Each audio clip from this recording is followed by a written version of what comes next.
Welcome back, everybody, to episode 11 of the Washed Up Sports Podcast. We are your Washed Up Sports hosts. Patrick Quinn. Louis Ortiz. And I'm Bobby Hanscom. Today's episode will feature another update of NBA and NHL postseason as the conference semifinals come close to an end. Also, we'll be doing something a little different today.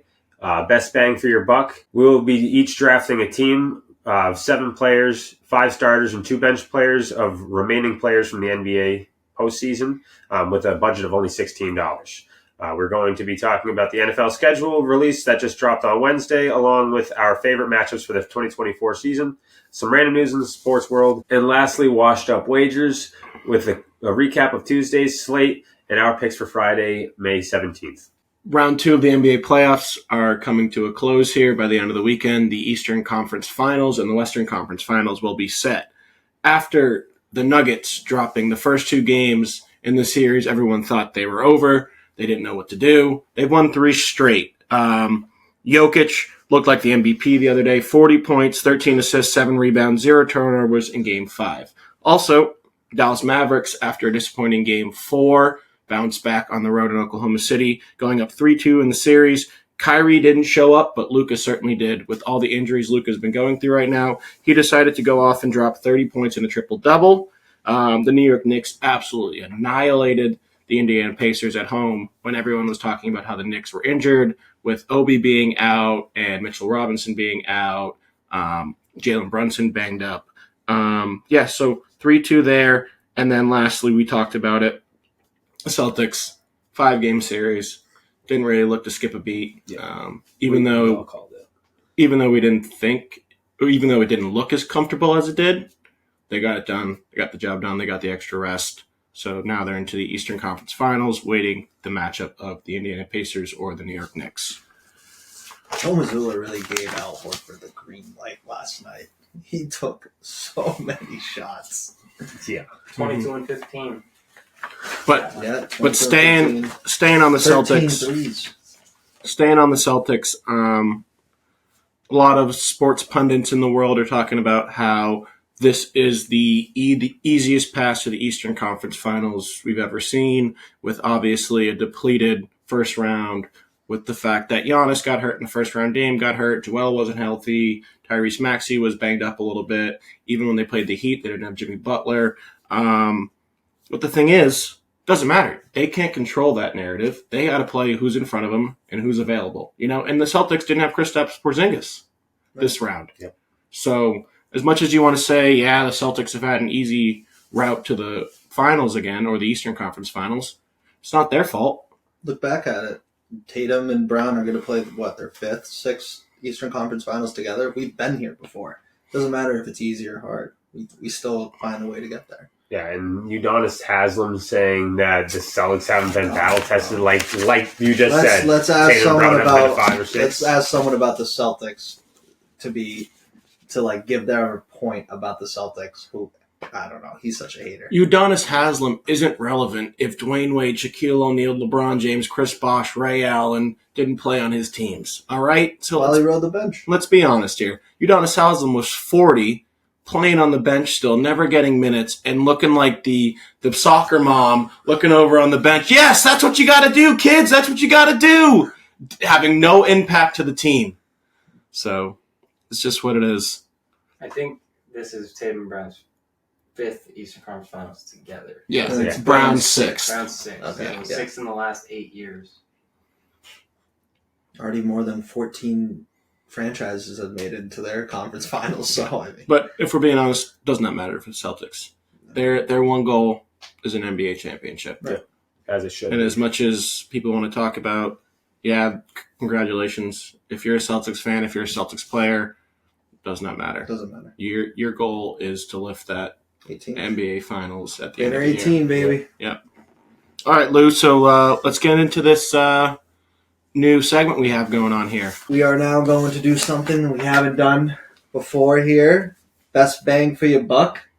We're going to draft a team of the best players remaining in the NBA playoffs. We are including the Cavs, but you know what happened there.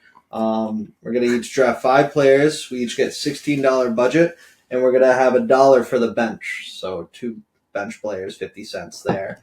We're going to put it up on the screen right now, which players cost what amount. All right, let's start this up. You go first. All right. Well, my first pick, I'm going to go Luka Doncic. He's been playing out of his mind, so that's going to be my number one. Spent $5. I'm going Jokic at $5 as well. Wow. No Jason Tatum No, there, buddy? I love Tatum, but no, I can't. The MVP, man. You can't just not take him. Well, in that case, I'm going to have to go Mr. Jason Tatum right there as well. Okay. I'm going to go Jason Tatum. And then for my second pick, I'm going to go a little weird here. I'm going to go back up to the $5, spend my money, and I'm going to get Anthony Edwards. Oh, okay. That wasn't what I was going to say. Wow. Okay. I wasn't going to say that. I will also stay at the $5 range as well. I'm going to take Shea. Okay. Jokic and Shea. Wow, they really fucked me here. I'll tell you that. I'm going to actually play a little conservative here. And since Luka barely plays any defense, I'm going to get a defender. Someone who can block the ball. I'm going to go $3 for Porzingis. Okay. I'm going to spend $4 and give me Donovan Mitchell. Okay. So, all right. With my third overall pick, I am going to take Derek White. Okay. Derek White is $3. No, $2. Sorry, $2. I was hoping you weren't going to pick my guy. You did not pick my guy. I got two unbelievable scorers in Anthony Edwards and Jason Tatum at the 2-3 position. And now I need somebody who can play some defense and get them the ball. That's going to be Drew Holiday. I was debating on Derek White or Drew, and I was like, I need more of a two guard than a point guard. So now we've all picked 3 players, all up at $12 right now. My fourth player might surprise some people right here. Dante DiVincenzo. I'm going for a sharpshooter who can spread the floor, and Dante DiVincenzo for $1. All right. You can have him. Yeah, go right ahead. You can have him. I am going to go with another $2. I'm going to take Chet Holmgren for my 4. Okay. With my fourth pick of the best bang for your buck draft,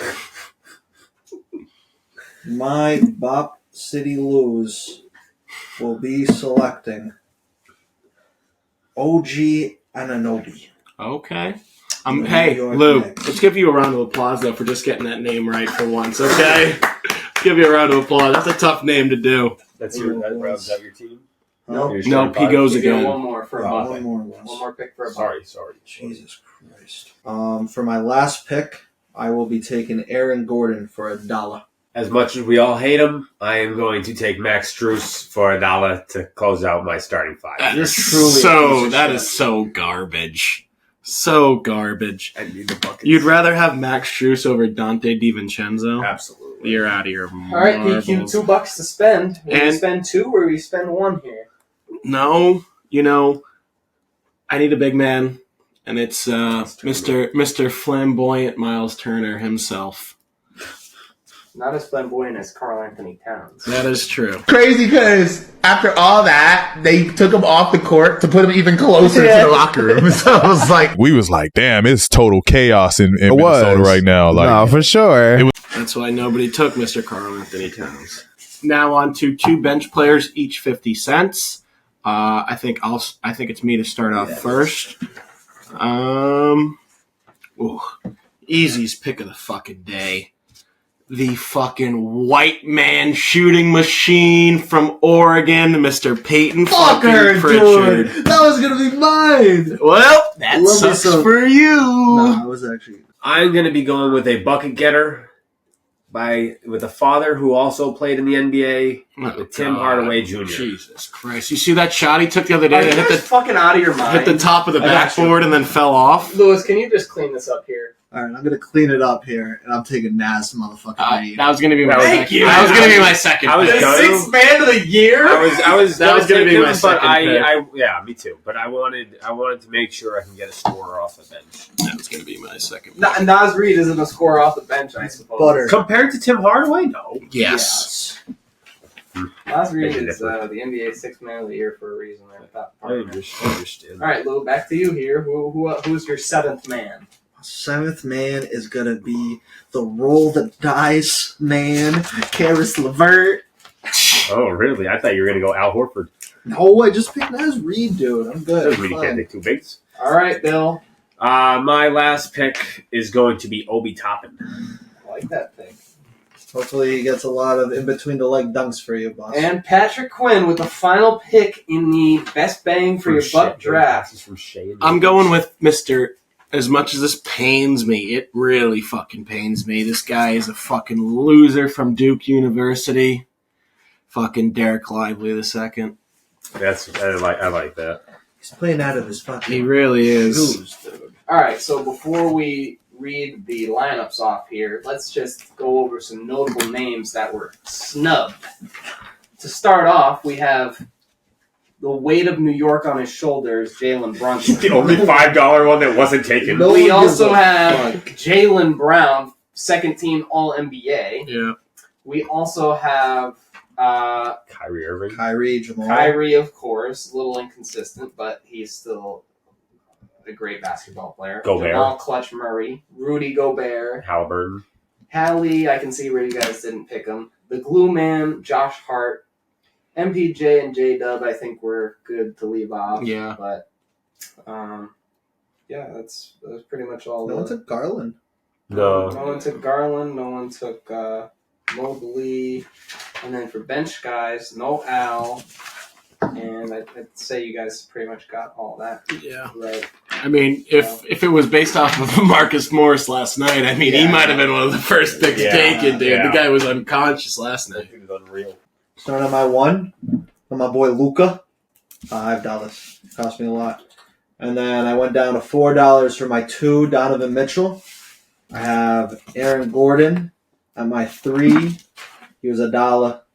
My 4, I have OG for, I believe that was $2. And then Chris Stapps for $3 as my 5. And then my bench, obviously, 6th man of the year, Nas Reed. And then Karis LeVert. At point guard, I have Shea Gilgeous-Alexander. It's for $5. At my 2 guard, I have Derek White for $2. At my small forward, I have the shooting machine of Max Strus. At Shooting power machine. forward, I have $2 for Chet Holmgren. And at my center, I have Jokic for $5. My bench consists of Tim Hardaway Jr. and Obi Toppin.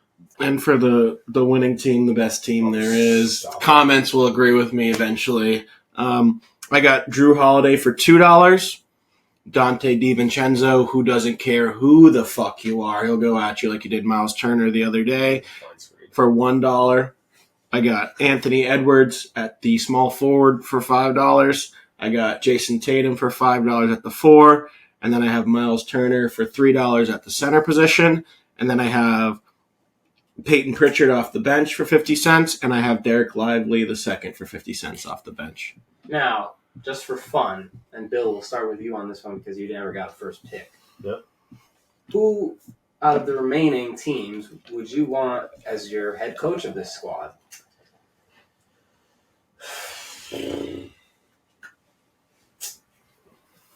I'd say for my head coach, I'll take Mike Malone for my head It's coach. you. Nope. Michael, sorry. Michael Malone. I will Get take- it correct. Let me start over. At my head coach, I will take Michael Malone. Pat, who are you taking as your head coach?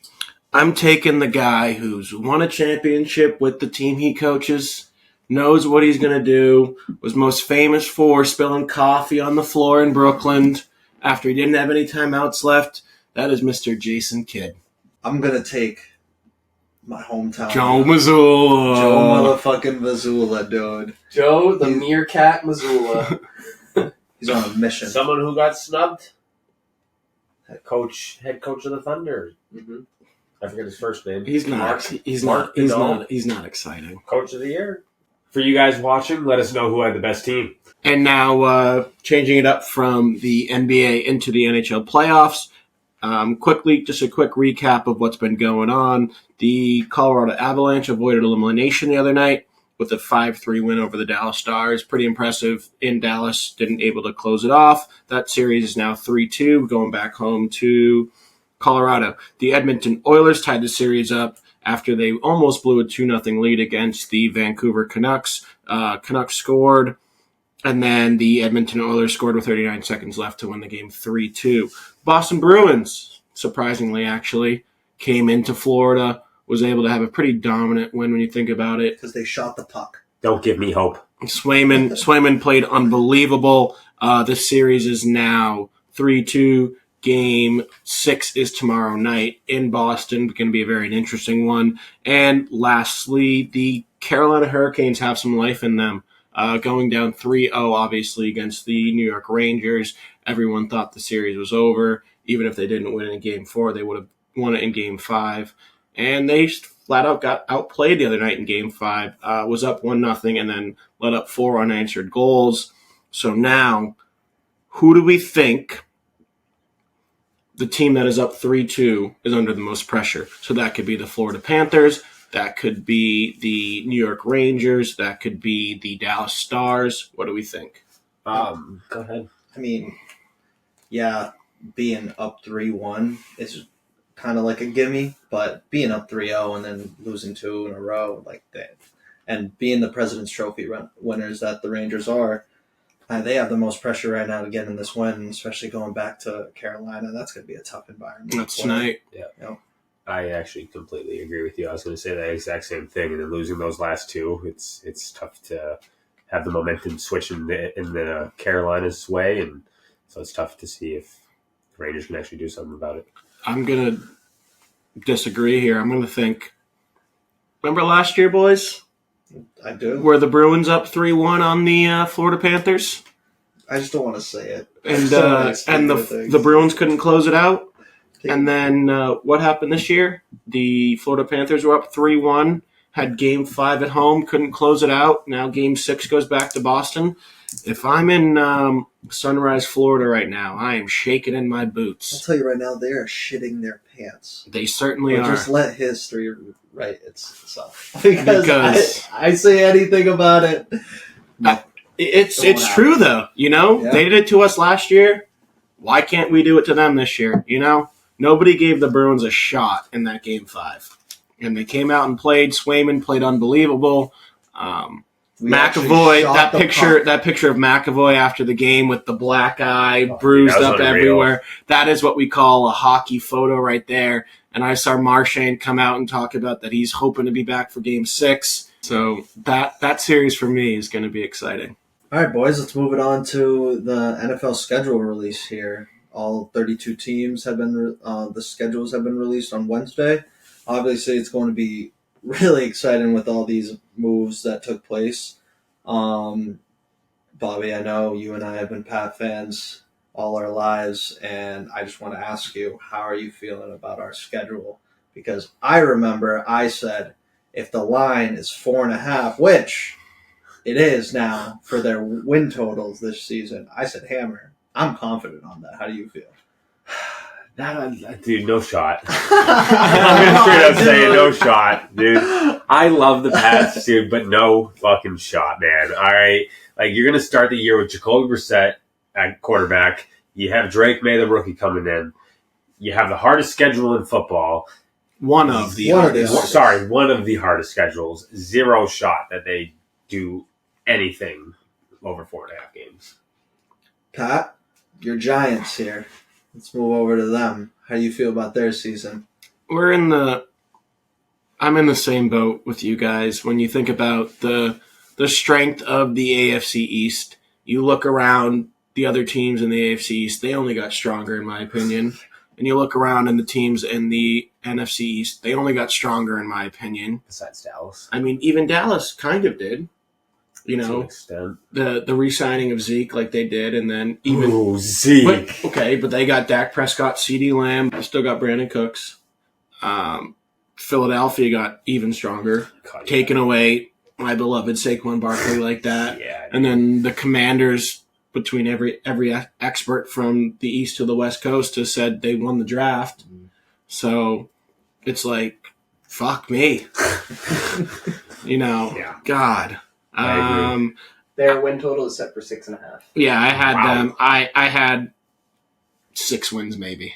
That's kind of what because you got to think they'll lose both to Dallas, they'll lose both to Philadelphia. That's 4 losses right there. They'll probably split with Washington. Yep. That's another 5 losses, and then God knows who or how they're going to do. The only shot they have is hopefully winning against Carolina and Germany. Okay? They're just not going to be good. Not excited for the season. This is a make or break year for Daniel Jones. I hope he breaks it. You mean Daniel Jones? The league neighbor said that, dude, during the press conference. Daniel Jones. Play it! Daniel Jones yet? I actually did talk to Daniel Jones. He was just like, I'm happy that you're here. We're gonna hit the ground running, and then he's gonna learn about me. I'm gonna learn about him, and we're gonna get together. That just sums up the Giants organization and the Giants season, and then we will talk about it later. But God, were those fucking jerseys miserable that they just released today? Well, like Bobby said, Pats did have one of the toughest schedules this year, but the toughest schedule goes out to the Cleveland Browns. Falcons, actually, lucky for them, they got the easiest schedule. Bears and the Pittsburgh Steelers, they don't start divisional play until week 11. That's crazy, actually. Wow. 6 of the last 8 games against division rivals. That's going to be tough for both of them. Yeah. Especially for the Steelers in the AFC North. Mm-hmm. Right. And the Bears with the Lions and Packers and Vikings. Are crazy this year. The New York Jets, San Francisco 49ers, and Dallas Cowboys each have 6 primetime games this year. According to the NFL, the Jets' OS1 after last year was the reason for the 6 this year. Well, the Jets will start their season off Monday night against the 49ers.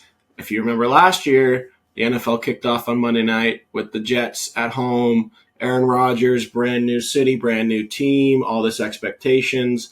And then Leonard Floyd sacked him and he tore his Achilles. Guess who he's going to be playing against again on Monday night, but just with a different team? Leonard Floyd the other day was signed by the San Francisco 49ers. And just like that, Monday night, opening weekend of the NFL, Aaron Rodgers has to see Leonard Floyd again in the backfield, hopefully. Roger Goodell is a magician. The Carolina Panthers have no primetime games after going 2-15, which I feel... Thank God. Yeah. Thank God. I agree with that 100%. The only reason I'd want primetime games for the Carolina Panthers is the South Carolina guy is mic'd up the entire time, and you just get to hear him talking the entire time. What is Bryce Young not throwing me the football right now, man? I think it would be more like, oh no. I got Bryce Young is throwing me the football right now. It's 10 yards over my head. Oh no, man. I woke up ready, man. I got a call right after I got dressed. They was coming to pick me up at 9:30 in the morning. I told them I'm going to be ready. The Jaguars will be playing back-to-back games overseas. Those are part of the several international NFL games this season, such places as London, England, Munich, Germany, and for the first time, Sao Paulo, Brazil. Germany got screwed as they had the Giants-Panthers matchup. I mean, no fucking shit. They lost the war, and so we'll just send over the Giants and the Panthers so they can shut the hell up. So, quick point there I'm going to make. Does Germany end careers in the NFL? Last year, I don't know if you guys remember, this was the Mac Jones against the Indianapolis Colts game, where Mac Jones missed a wide-open Hunter Henry by 15 yards in the end zone to win the game. I think that game finished 10-9, if I do remember correctly, and that kind of was the end of Mac Jones's career. So will this be the same for Daniel Jones? For your sake, I hope so. It's the Jones curse. Pat, you said, do you remember Mac Jones? I completely forgot all about it. Drake May's wearing the same number as Mac Jones now. Drake May running out on the field runs awfully a lot like Tom. I hope I'm wrong about Drake May. So, with all that being said, having looked at some of the matchups ahead of this year, boys, what do you think is potential to be one of the best games this year, Pat? I can't wait for this game. It's later in the year. I'm hoping everyone stays healthy. But the Baltimore Ravens versus the Philadelphia Eagles, that is going to be one to watch. Yeah, that'll be. When is that? December 1st. Two elite quarterbacks in their position, very similar in the sense of they can get out of the pocket. They have two now unbelievable running backs. Now the Baltimore Ravens have Derrick Henry. The Eagles have Saquon Barkley. Two really good receiving cores. The Eagles just re-signed A.J. Brown, Devontae Smith, obviously. And then the fact that now the Ravens with an upcoming Zay Flowers, going to be very exciting. Two elite defenses as well. That matchup cannot come sooner, in my opinion. Yeah. I'm going to agree with the Eagles aspect of what you were saying, so I don't have to repeat anything that you just said about the Eagles because I agree with everything that you said. But they're playing the Falcons in week 2. I love that matchup, seeing Kirk O'Chains going out there. Is Kirk going to play? Yeah, he's supposed to be back from the Achilles injury in mid-August. Okay, nice. So having Kirk come back and play with Kyle Pitts and Drake London and all them, that's going to be a fun game to watch. What about you, Lou? What do you think? We talked about it last pod briefly, but first game of the year, September 5th. Ravens Chiefs at Arrowhead against the Chiefs. Derrick Henry's first game as a Raven going into Arrowhead. That's going to be This is the second year in a row, obviously, because the Chiefs won it the year before, but a game at Arrowhead, ring night, banner night, everything like that. Could they go 0-2 in their opening 2 games after winning a Super Bowl? It'd be interesting because they lost to the Lions last year, and then everyone was panicking about the Chiefs, and obviously that didn't matter. Can I throw out an honorable mention, couple of matchups? Sure. Yeah. Yes, please. We have the Harbaugh Bowl. Chargers. Really? That'll be fun. 11:25, November 25th, Monday Night Football game. And then we have Week 5. I have 2 more. Week 5, Bills-Texans. Yes. Biggs matchup with his own team. It is in Houston. Okay. So not in Buffalo. And then the other one I mentioned to you guys earlier was the Christmas Day one with the Ravens and the Texans. That's going to be a good one. Quick thing to what a producer, Zach, just said. Do you think if that game was in Buffalo, would Diggs be getting booed out of his ass? Oh, absolutely. 100%. Oh, yeah. 100%. I think the entire game. Yeah. The entire game. That stadium would be going bananas. I was thinking, What are they going? Bananas. You know how they like to do the breaking of the tables and stuff like that? Yeah. I was thinking they just have mannequins of Diggs on the table, and every time they just jump on it and land right on Diggs and just smash the table. That's something they would do. Yeah. Maybe burn the table with Diggs' mannequin on it and stuff like that. Or just put his jersey on it. Yeah. Obviously, the season's still very, very far away. Things can happen. Injuries, late moves, stuff like that. Figuring out how good draft picks are going to actually be. Towards the later end of the summer, we will do some predictions of division winners, playoff teams, and we'll talk a ton about fantasy football. Moving on to some headlines this week in sports. Caitlin Clark made her WNBA debut. The Indiana Fever lost 92-71 against the Connecticut Sun. Caitlin Clark had a bit of a stinker where she shot 5 of 15, only had 20 points, and she also shot 4 of 11 from 3. I'm just going to stop you right there. Quick moment of silence for all the overbettors for Caitlin Clark on her first game. That was a lot of us. She also had 10 turnovers. The game was the most watched WNBA game since 2001 with 2.1 million viewers. Nowhere near the 18.7 million viewers that the national championship game was between Iowa and South Carolina. Sticking with basketball, the Brooklyn Nets, or formerly known as the New Jersey Nets, have announced that they'll be retiring Vince Carter's number 15 jersey. Obviously a legendary NBA career, but only played in New Jersey from 2004 to 2009. He led the Nets to 3 straight playoff runs alongside with Jason Kidd. Averaged over 20 points per game all 5 seasons. All-Stars a couple of times while he was in New Jersey. Did you guys think he should have had his jersey retired with the Nets before Toronto, or do you think he should have been the other way around? He definitely should not have had his number retired in New Jersey. I feel like if it was going to be one, it should be Toronto. Should have been Toronto. The fact that he was getting it retired in New Jersey is kind of mind-boggling, but the fact is, who in New Jersey is going to get their number retired if it wasn't for Vince Carter. You know what I mean? Like, can we name anybody that was playing for the New Jersey Nets at that time? I got one. Darren Williams. Okay, that's not. But then would he get his number retired in Utah? Oh, see, like, wow. That's what I mean. You know, you got me. That leads to the question, like, why is I got getting their jersey retired? Exactly. Julius Irving. Yeah, but I would say more with Philly for him. Yeah. I'm pretty sure he has his number retired with the Nets. I think from what you guys are talking about, 100%, it's like, where does the line fall to retire a jersey just because you want to get jerseys up in the rafters, and then who actually deserves it? I'm not discrediting Vince Carter's career. He has an unbelievable career and everything he's done. He played for probably 22 years in the league. I think 3 decades. Yeah, 3 decades. Yeah, he was. Well, he was in the 90s, the decades, 2000s, and the 2010s. And 2020, he played with the Hawks. Oh yeah, no, so 2020, four different decades. 4 different decades, but I just don't know if what he did for New Jersey deserves him to get his number retired, to get his jersey retired. I think it's a little bit of a stretch for them. I feel like it's kind of like having KD's number retired with like the Nets as well. Yes, I agree with that. It's a good comparison. It just shouldn't happen. Now it might happen. Now it makes me think that it could easily There's happen. no shot that happens. More news with the Kansas City Chiefs, and none of it has to do with football. We've talked about the Rashid Rice situation going on. That's obviously been news, but now another one from a kicker. Harrison Butker has been in the news the last couple days because of what he talked about in his commencement speech at a college graduation.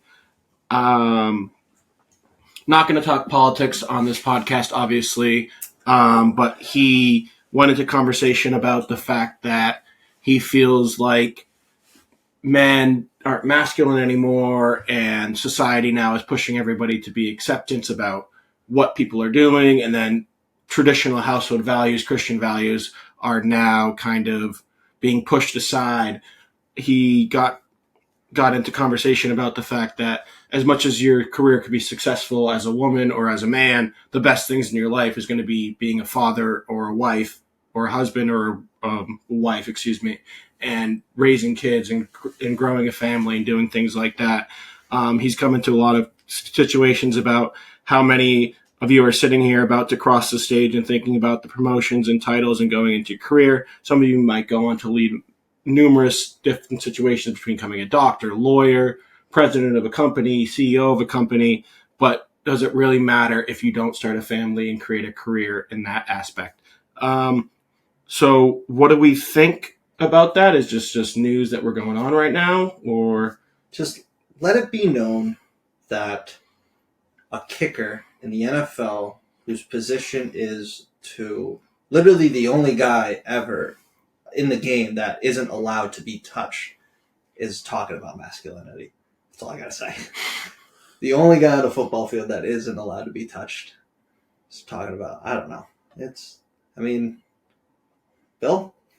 I got nothing, dude. I just if you think that, honestly, keep it to yourself. But I just think the NFL has its priorities in different situations. Yeah. You know, it's about what's going to get the headline. We've had so many situations in the NFL where players are abusing their wives or abusing their girlfriends or getting arrested for DUIs or getting arrested for drug use or assaults and stuff like that. And this guy was invited to this college to speak, and they knew what he was going to talk about. This is a Christian college that they asked him to go to this college for. And now the NFL is coming out saying, we don't agree with what is being said from Harrison Butker. We condemn everything he's talking about. Let him, if he wants to talk about it, let him talk about it. Like the petition to get him banned from the NFL. If we want a petition, we should get a petition for Deshaun Watson. We should get a petition for Rashid Rice. We should get a petition for Tyreek Hill. Issues happen. Situations happen. He said something that, in my opinion, probably was not the right situation to talk about. Keep it to yourself, internalize it. You have your own family values and you want to talk about what you want to talk about. Yeah.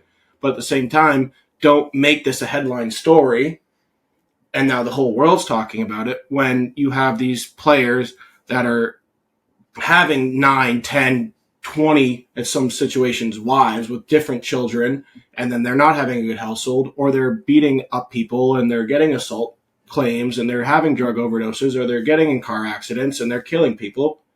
It's where does the line stand of what you can do in the NFL versus what you can't do in the NFL, and what's priority and what's not priority. Into, I don't know, we could say better. This is fucking terrible. Absolutely disgusting. The New York Giants have released their 100th anniversary of their jerseys. If you haven't seen them, we'll pop them up on the video, obviously. But they are godright fucking atrocious. You don't think Daniel Jones looks good in that? Did you see him? Red and blue helmet, red and blue jersey with tan pants and red socks. Like, okay, you want to celebrate your history and stuff like that, but the Giants are a terrible franchise right now. They've made so many mistakes in what they're doing, and this is how you want to get your fans intrigued into situations right now? Yeah. Hey, I like them.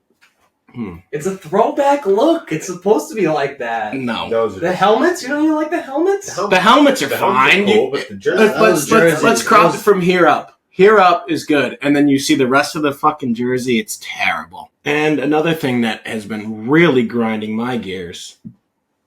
What is Roger Goodell doing here? He owns the sports world to begin with. CBS, ESPN, NBC, sometimes NFL Network. Now he's got to go for Netflix.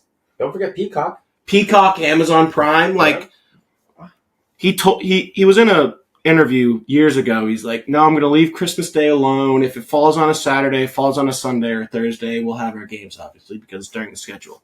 And now, exclusively on Netflix, we have Christmas games. It's like, what are we supposed to do here? Obviously, we want to watch those games. But the pain in the ass of having to go onto Netflix, I'm going to watch this. By the time you log out of it and then go on to actual cable to watch the NBA games or something, or even if you want to watch a Christmas show or something that's going on or Christmas movie, by the time that all ends, the game's going to be back on. Also, what if you don't even have Netflix? Mm-hmm. Yeah, like go in and, I got to go buy Netflix just to watch this shit. And I was going to say, thank you for streaming. And these are good games, too. Yeah, exactly. We got the Chiefs and the Steelers, and we got the Ravens and the Texans. These are really good games that are going to be on Netflix exclusively. For at least the next 3 years. Yeah, at least. They just signed a three-year deal. Yeah, that's. I understand streaming services is the way to go. That's the future. But not this it's not this route. You can't be having games strictly on Netflix, strictly on Amazon. If it was, so I'll take that back. Amazon you could have because it's one game. It's one game on a Thursday. And typically those games are fucking terrible. Yeah. You know what I mean? Yeah. And then they've had a couple on Peacock, but they haven't been the greatest games. They had one on Black Friday. It was the Jets and the Dolphins on Black Friday. They're not the greatest games. Yeah. But Christmas Day, those are going to be high-quality games, a lot of viewership, and then the NBA also has really good games those times of year. Yeah. Tom Brady, who recently came out and talked about how he wasn't the biggest fan of the roast, will make his Fox broadcast debut. Sad part about this is, though, that Greg Olson is now on the Fox broadcast, too. Taking a $7 million from $10 million to $3 million, and that, in my opinion, I like Greg Olson. He was good. Yeah, he was really good. I thought it was minority stake ownership in the Las Vegas Raiders. Could this come into conflict as he's broadcasting games? If he has a Raiders game and he knows, okay, I got money in them, I want them to win. Could this be an issue coming forward? I mean, I think Brady's kind of like, he's been in the league his literally 20 years. Like, he knows how to go about the media and everything. Mm-hmm. I feel like he knows how to kind of steer clear from that if he were to get a Raiders game. I don't think they would put him on a Raiders game, though. No, because Fox is normally an NFC teams, so I don't think Tom would even have a Raiders game unless it was for some reason like the Raiders versus like Eagles or something. But then like playoffs possibly. And then I also saw a crazy conspiracy thing. Say the Raiders are terrible this year. Tom Brady, being an owner of the team, ends up hiring Bill Belichick to be the head coach of the Las Vegas Raiders. You never know. It could happen. I mean, I did see Robert Kraft and Bill Belichick did take a shot together, so I wasn't expecting that. So I also saw that they weren't good. It was not good. Yeah, I've seen a bunch of stuff of like Andrew Schultz has talked about it, Nikki Glazer has talked about it, Jules talked about it, where Tom didn't really know what was going on, what to expect, and then the certain things of you can't talk about my kids, you can't talk about the Robert Kraft situation, and then didn't go to the after party. Yep. So I'm not too sure how that actually went over when it was all said and done. Great content. Unbelievable to watch. I enjoyed it. Oh, yeah. But I don't know actually how well it went over in the head of Tom Brady. In golf, Xander Schauffele just tied a major record with an opening round of 62. He shot 9 under. The PGA Championship has begun on Thursday, which is today. His second time doing that in less than a year. I birdied 5 of the first 9 holes. We discussed the new EA college football video game that's coming out. We said it was coming out soon. We didn't know the dates, but now we do. It is coming out on July 19th, as well as an official cover of featuring quarterbacks of Quinn Ewers of Texas and two-way star Travis Hunter of Colorado and running back Donovan Edwards of Michigan. The game will feature all 134 FBS teams and over 10,000 players who will each make around $600 for each and receive a copy of each game. The Houston Astros pitcher, Ronel Blanco, the guy who threw the no-hitter this year. He had the sticky stuff. The sticky stuff. Now suspended 10 games, and maybe he did that during his no-hitter performance as well. It's the Astros. Does it surprise you? They claimed it was sweat and rosin. That's okay. All.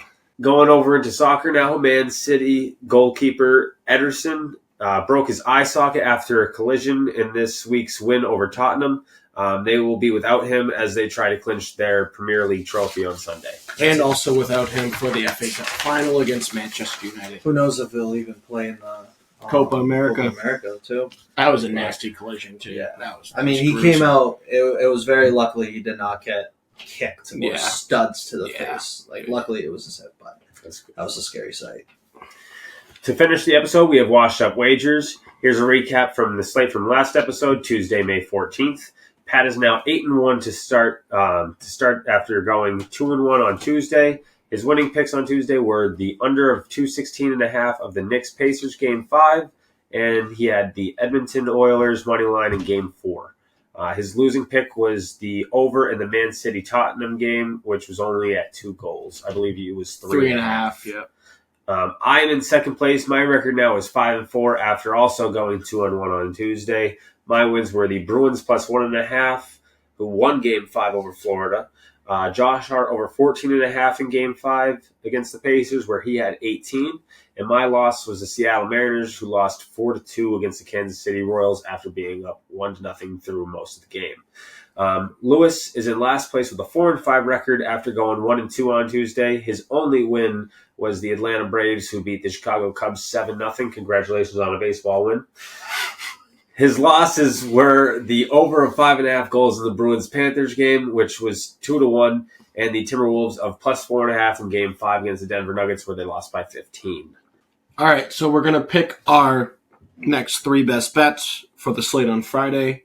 / this weekend. / this weekend, May 17th. I'll start off. I have under 5.5 goals in the Bruins-Panthers game tomorrow, plus 125. And then I have TJ McConnell, as much as I was trashing him earlier in this series about how he couldn't guard Jalen Brunson and he was a liability. I have TJ McConnell over 10.5 points, which is plus 102. And then I have Colin Morikawa finishing in the top 10 in the PGA Championship this weekend, which is plus 240, $10 to win you $123.62. If you don't remember, Pat took Morikawa to win the Masters. So let's see if he gets his redemption. Finished third. I don't know. For me, I got the Bruins plus 1.5, Game 6 against the Panthers. I have TJ McConnell going over 0.5 threes. I just need a single three from the boy. And then I have Rory McIlroy after winning the Wells Fargo. And getting divorced. 2 wins in less than 2 weeks. And I have him finishing top 10 in the PGA Championship. He did sign a prenup, too, which is huge. Okay, good for the boy. Odds are going to be plus 466, $10 when you have 56.69. All right, so for me, I have the Colorado Avalanche money line versus the Dallas Stars. I have Pascal Siakam over 21.5 points versus the Knicks, and I have Brooks Koepka to be in the top 10 of the PGA Championship. It is plus 577, $10 to win you 67.75. Thank you, everybody, for watching episode 11 of the Washed Up Sports Podcast. We release new episodes on YouTube and Spotify every Tuesday and Friday. Like this video, subscribe to our channel, and give us a follow on Instagram, Twitter, and TikTok. Our usernames for those can be found in the description below. And as always, Stay washed.